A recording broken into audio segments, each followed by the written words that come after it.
True. Matthew Hare asks, is it okay to only describe being charismatic in social encounters if you RP a bard but aren't charismatic IRL?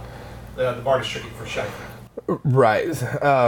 I think this is the one where it's kind of like we can tell like physical characters whether they're strong and sort of like fighters and barbarians and things, or they're very athletic.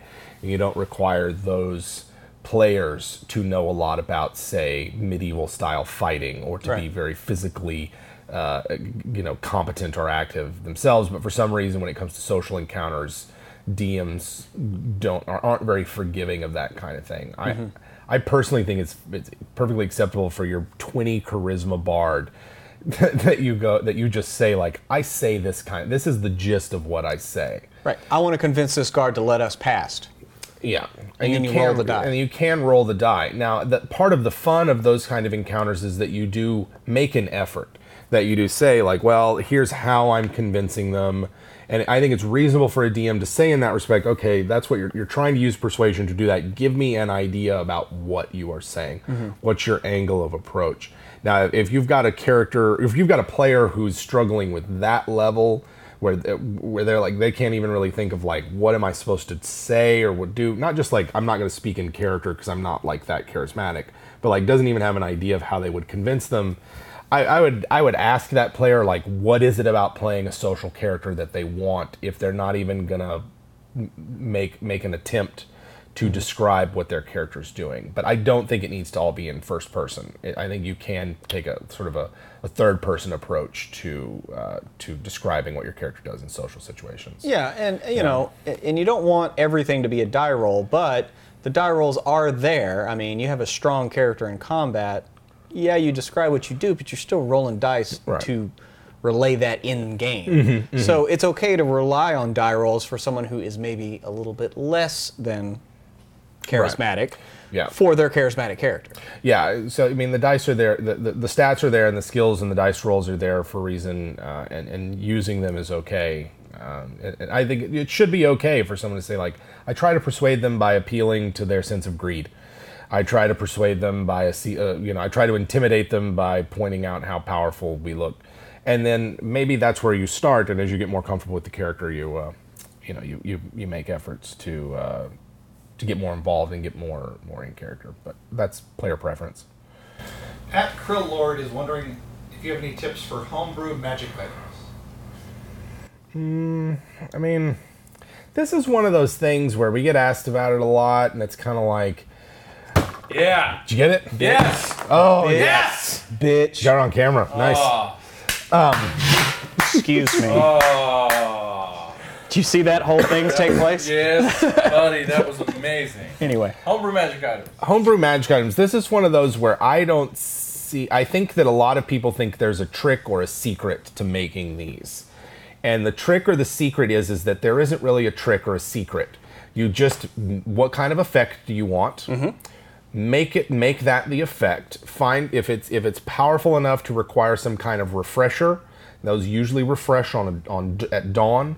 The magic item does. It has a certain number of charges that will refresh, or a power that will refresh. Yeah, like 1 to 3. 1 to 3. Does it require attunement? Is one of those that might be a tough question. It seems kind of like if it's a powerful, persistent effect that would otherwise require concentration, if it were a spell, then it probably requires attunement. Yeah, but that's not always the case. There are some magic items that don't require attunement they're pretty powerful.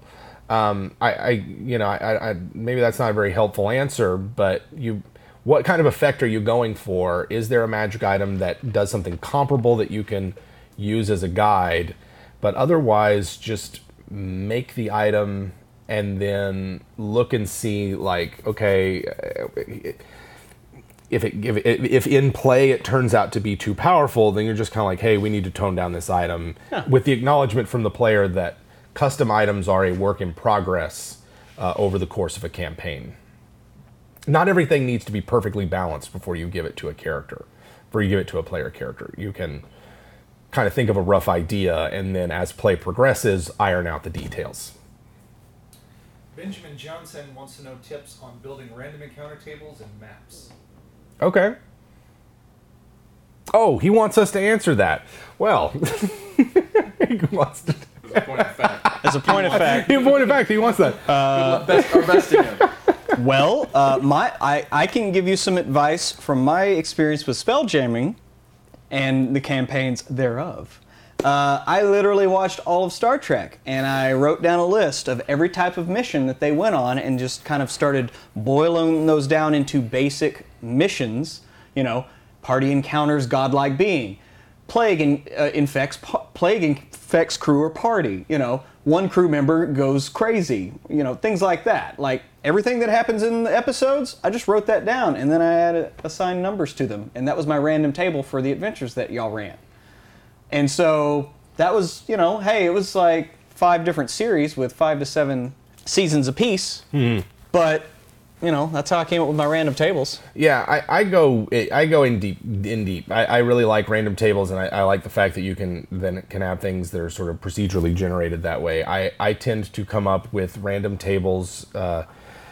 First off, going through the monster manual, seeing what kinds of monsters would be found in a particular type of terrain, and then going, okay, which ones are going to be the most common, and then constructing my table with ranges associated with that. So I like a D100 random encounter table. Some people like a D20 random encounter tables. So I distribute the monsters according to how often I think they should show up. So like a really rare monster might only have 1 value out of that D100 that's going to come up, whereas like a really common one, there might be a range of 15 or so where that one comes up. And then I break that down into day table and night table. Mm-hmm. And then further, I might break down, say, road encounters versus off-road encounters, so that in any given region, there might be 4 or 5 different tables that I roll on.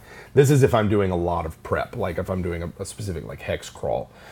If I'm not doing a hex crawl and a wilderness adventure is just a brief stop between adventure locations, I probably use a much more simplified encounter table. Probably just the ones from the DMG or one of the adventures, like say Storm King's Thunder has some decent encounter tables. I try to mix both combat and non-combat encounters into an encounter table, and always leave the door open for the possibility that a combat encounter can become non-combat and vice versa, so that it's not always like you have to fight this thing. Things to consider with a random encounter table are encounter distance. Where does the party begin to know that they are in an encounter? Is it from a mile away, 100 feet away, 30 feet away? Yeah. A lot of that's going to depend on the terrain of the environment that you're in. When you're thinking about maps, there's no shame in just using a real-world map if you need something to come up with. Yeah. A topographical map, a terrain map. Just change the names. Change the names. Turn it upside down. Turn it 90 degrees, revert it, invert it, flip it. Those are things you can do. You know, one of the common pitfalls of people that are making their own maps are they have rivers that run uphill. Well, that was going to be my biggest thing for me was always remember rivers go from high ground to low ground. Yeah. So first make the mountains, then go, well, you would start here and the river would go there. Right. And that made it, because I used to make maps with way too many rivers and way too much water. It didn't make sense. Yeah. You know. Sometimes that can be fun if you're not thinking about it too much. But, you know, other things are things like having a giant forest in the rain shadow of a mountain, or having a desert right near an otherwise lush vegetative area. Like, there are obviously some weird examples of things like that in our own world, but they all behave a certain way. If you wanted to go way in depth, you draw the continents, then you draw where the weather patterns are going to be, and following from that, you will get, and there are resources you can use online. I don't know what they are off the top of my head. The other thing you can do is just go to the Cartographers Guild website and borrow a map from the many talented people that post their maps on Cartographers Guild.